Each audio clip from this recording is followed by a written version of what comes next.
ബത്തേരിയിൽ ഇറങ്ങിയ PM2 എന്ന മോഴയാനെ പിടികൂടാനുള്ള ദൗത്യം തുടങ്ങി. ട്രാക്കിംഗ്, മയക്കുവെടി, കുങ്കി സംഘങ്ങൾ എന്നിവ ആന നിലയുറപ്പിച്ച സ്ഥലങ്ങളിലേക്ക് പുറപ്പെട്ടിട്ടുണ്ട്. ദുഷ്കരമാണ് ദൗത്യമെങ്കിലും ഇന്ന് തന്നെ കാട്ടാനയെ പിടികൂടാൻ ആവുമെന്നാണ് south Wayanad DFO A. Shajina പറയുന്നത്. തയ്യാറെടുപ്പുകളൊക്കെ കംപ്ലീറ്റ് ആയിട്ടുണ്ട്. നമുക്ക് ഇന്നലെ ഓർഡർ ലഭിച്ചിട്ടുണ്ട്. അതിനനുസരിച്ച് ട്രാക്കിംഗ് ടീമും കുങ്കി ടീമും ഡാർട്ടിംഗ് ടീമും ഫീൽഡിലേക്ക് പുറപ്പെട്ടിട്ടുണ്ട്. ട്രാക്കിംഗ് ടീം അഡ്വാൻസ് ചെയ്യുന്നുണ്ട്. അഡ്വാൻസ് ചെയ്ത് അവർ ലൊക്കേറ്റ് ചെയ്ത് കഴിഞ്ഞ ഉടനെ തന്നെ ഡാർട്ടിങ്ങിന് വേണ്ടിയിട്ടുള്ള ടീം, ഡോക്ടർ അരുൺ സക്രീൻ ടീമും ഡാർട്ടിങ്ങിന് വേണ്ടിയും പോയിട്ടുണ്ട്. 3 ഡോക്ടേഴ്സ് നമ്മുടെ ടീമിലുണ്ട്. മറ്റ് എക്സ്പേർട്സ് ആയിട്ടുള്ള നമ്മളുടെ വയനാട് RRTയുടെ ഡാർട്ടിങ്ങിന്റെ ഓപ്പറേഷൻസ് നടത്തുന്ന എല്ലാവരും കൂടെ പോയിട്ടുണ്ട്. ഓൾമോസ്റ്റ് 150ഓളം ആളുകൾ, ഫോറസ്റ്റ് ഒഫീഷ്യൽസ് നമുക്ക് കൂടെയുണ്ട്. ഇത് കഴിഞ്ഞിട്ട് ട്രാക്കിംഗ് ടീമിൽ നിന്നുള്ള കമ്മ്യൂണിക്കേഷൻ വന്നതിന് ശേഷമാണ് പിന്നീട് നമ്മൾ അടുത്തതായിട്ട് ഡാർട്ടിംഗ് ടീം ഫോർവേഡ് ചെയ്യുന്നത്. അത് കഴിഞ്ഞാൽ ഉടനെ തന്നെ ഡാർട്ട് ചെയ്യാൻ പറ്റുമെന്നാണ് നമ്മുടെ വിശ്വാസം. പറ്റിക്കഴിഞ്ഞാൽ ഉടനെ തന്നെ നമ്മൾ അതിനെ ലോഡ് ചെയ്തിട്ട് മുത്തങ്ങയിലേക്ക് കൊണ്ടുപോകാനാണ്. അണ്ടിൽ ഫർദർ ഓർഡേഴ്സ് മുത്തങ്ങ തന്നെ കീപ്പ് ചെയ്യാനാണ് ഓർഡർ വന്നിരിക്കുന്നത്. ആ രീതിയിലാണ് ചെയ്യുന്നത്.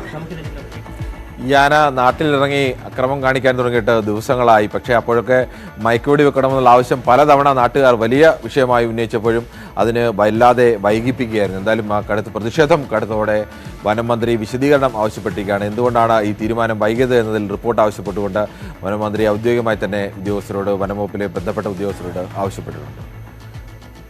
ഇതിൻ്റെ കൂടുതൽ വിവരങ്ങളുമായി രതീഷ് വാസുദേവനാണ് ചേരുന്നത്. രതീഷ്, ഇപ്പോൾ ഈ ആനയെ പിടിക്കുന്നത് പ്രധാനമായും എങ്ങനെയാണ്? ഈ മയക്കുവെടി സംഘമുണ്ട്, ട്രാക്കിംഗ് സംഘമുണ്ട്, കുങ്കിയാനകളുണ്ട്. എങ്ങനെയാണ് ആദ്യം ട്രാക്കിംഗ് സംഘം കണ്ടെത്തിയിട്ട് ഏതാണ് അതിൻ്റെ ഒരു പ്രോസസ്സ് എങ്ങനെയാണ്?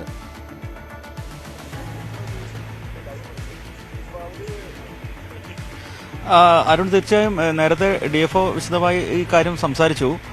ആദ്യം ഈ വനമേഖലയിൽ എവിടെയാണ് ഈ കാട്ടാനയുടെ സാന്നിധ്യം, മോഴയാനയുടെ സാന്നിധ്യം എന്ന് തിരിച്ചറിയുക. അതിനുശേഷമാണ് അതിന് ഇവിടെ ട്രാക്കിംഗ് സംവിധാനമുണ്ട്. കാരണം ഈ കാട്ടാന മുൻപ് തമിഴ്നാട് വനപാലക സംഘം പിടികൂടി, ഗൂഡല്ലൂരിൽ നിന്ന് പിടികൂടി വനത്തിൽ കോളർ ID ഘടിപ്പിച്ച് വിട്ടതാണ്. അതുകൊണ്ട് തന്നെ ഈ ട്രാക്കിംഗ് സംവിധാനമുണ്ട്. ട്രാക്കിംഗ് സംവിധാനത്തിന്റെ അടിസ്ഥാനത്തിൽ ഇത് വനത്തിൽ എവിടെയാണ് ഉള്ളതെന്ന് മനസ്സിലാക്കുകയും അത് സ്ഥിരമായി അത് വളരെ ഇത് മയക്കുവെടി വെക്കാൻ പറ്റുന്ന ഇടമാണോ, അത് മയക്കുവെടി വെച്ചാൽ അവിടുന്ന് ആനയെ മാറ്റാൻ വണ്ടിയിലേക്ക് മാറ്റി പന്തിയിലേക്ക് എത്തിക്കാനുള്ള സൗകര്യമുള്ള സ്ഥലമാണോ എന്നൊക്കെ തന്നെ പരിശോധിക്കേണ്ടതുണ്ട്. അത് ആദ്യം, അതിനുശേഷമാണ് മയക്കുവെടി വിദഗ്ധരായിട്ടുള്ള സംഘം അവിടെ എത്തുകയും ആനയെ കണ്ടെത്തി ഈ ഡാട്ട് ചെയ്യുകയും ചെയ്യേണ്ടത്. അങ്ങനെയാണ് ഇതിൻ്റെ പ്രോസസ്സ്. അതിനുശേഷം ആണ് മുത്തങ്ങയിലെ ആനപ്പന്തിയിലേക്ക് കൊണ്ടുവരുന്നത്. പക്ഷേ ഇത് വനത്തിൽ പലയിടത്തും ചതുപ്പും മറ്റു സ്ഥലങ്ങളൊക്കെ ഉണ്ടാവും. അപ്പോൾ ആ ഭാഗങ്ങളിൽ നിന്നെല്ലാം ആനയെ പതിയെ മൂവ് ചെയ്യിപ്പിച്ച് വളരെ സൗകര്യപ്രദമായ സ്ഥലത്ത് എത്തിച്ച ശേഷം മാത്രമേ ഈ മയക്കുവെടി വയ്ക്കുന്നതിനുള്ള ഒരുക്കങ്ങൾ പോലും നടത്താൻ കഴിയുള്ളൂ. അല്ലാതെ മയക്കുവെടി ഇട്ട സ്ഥലം, ഇപ്പോൾ ആന മയക്കുവെടി വെച്ച് വീണ സ്ഥലത്ത് നിന്ന് ആനയെ ട്രാൻസ്പോർട്ട് ചെയ്യാൻ മാറ്റാൻ കഴിയാത്തൊരു സ്ഥലമാണെങ്കിൽ, കുങ്കിയാനയുടെ സഹായത്തോടു കൂടി മാറ്റാൻ കഴിയാത്ത സഹായമാണെങ്കിൽ അത് കഴിയില്ല. അതുകൊണ്ട് അത്തരം സ്ഥലം കൂടെ മനസ്സിലായപ്പോൾ ഈ കുങ്കിയാനയുടെ റോൾ യഥാർത്ഥത്തിൽ എന്തൊക്കെയാണ്?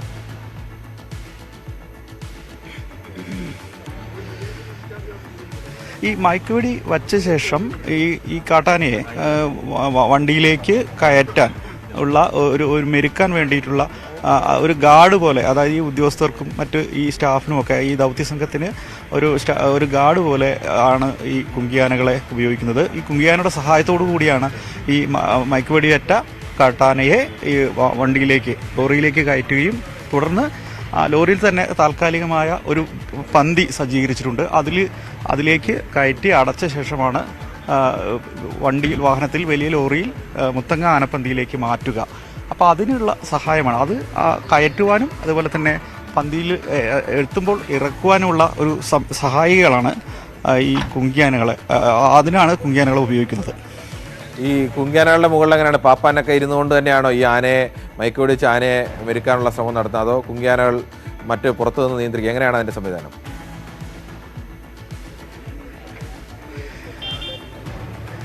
രണ്ട് രീതിയിൽ നിയന്ത്രിക്കാറുണ്ട്. അതിൻ്റെ സാധ്യത, ഈ ആന എത്രത്തോളം വലിയ അഗ്രസീവാണെന്ന് അനുസരിച്ചിട്ടാണ്, അത്തരം സാഹചര്യങ്ങൾക്കനുസരിച്ചാണ് അത്തരം നിയന്ത്രണങ്ങളൊക്കെ ഏറ്റെടുക്കാറ്. സാധാരണ പാപ്പന്മാർ തന്നെയാണ് കുങ്കിയാനകളെ നിയന്ത്രിക്കുക. നിയന്ത്രിച്ച ശേഷം ആണ് ഈ ആനകളെ മെരുക്കാൻ തന്നെയാണ് കൃത്യമായിട്ട് ഉപയോഗിക്കുന്നത്.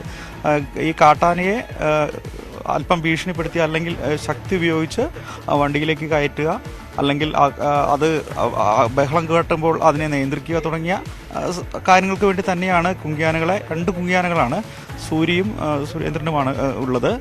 അവയെയാണ് ഇപ്പോൾ വനംവകുപ്പ് ഈ ദൗത്യത്തിന് ഉപയോഗിച്ചിട്ടുള്ളത്.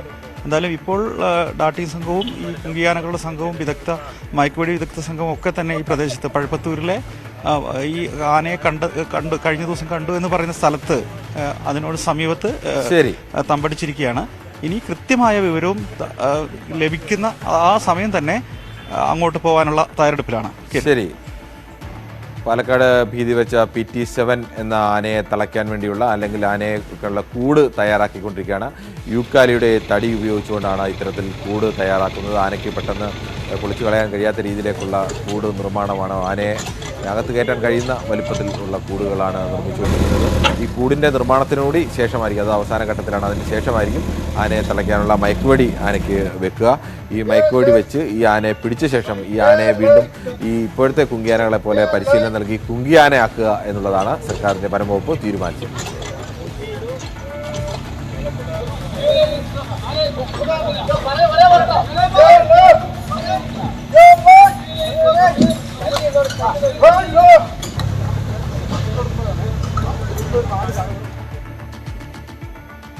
ഇതുവരെ ആനയുടെ വാർത്തകളാണ് വന്നതെങ്കിൽ ഇനിയൊരു രാജവെമ്പാലയുടെ വാർത്തയാണ്.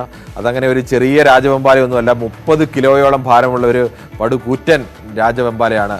പാലക്കാട് ഒരു വീട്ടിലെ കാറിനുള്ളിലാണ് ഈ രാജവെമ്പാലയെ കണ്ടത്. എന്തായാലും ആ രാജവെമ്പാലയെ അവസാനം പിടികൂടി, വിദഗ്ധർ വന്ന് പിടികൂടി വനംവകുപ്പിന് കൈമാറിയിട്ടുണ്ട്.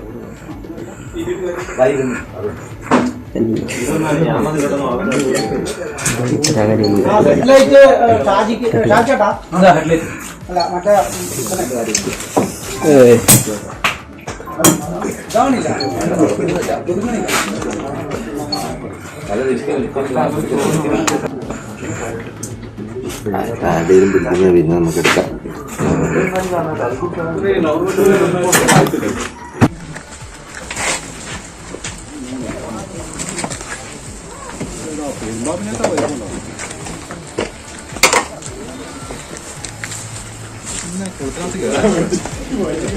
കൊടുത്തിട്ട്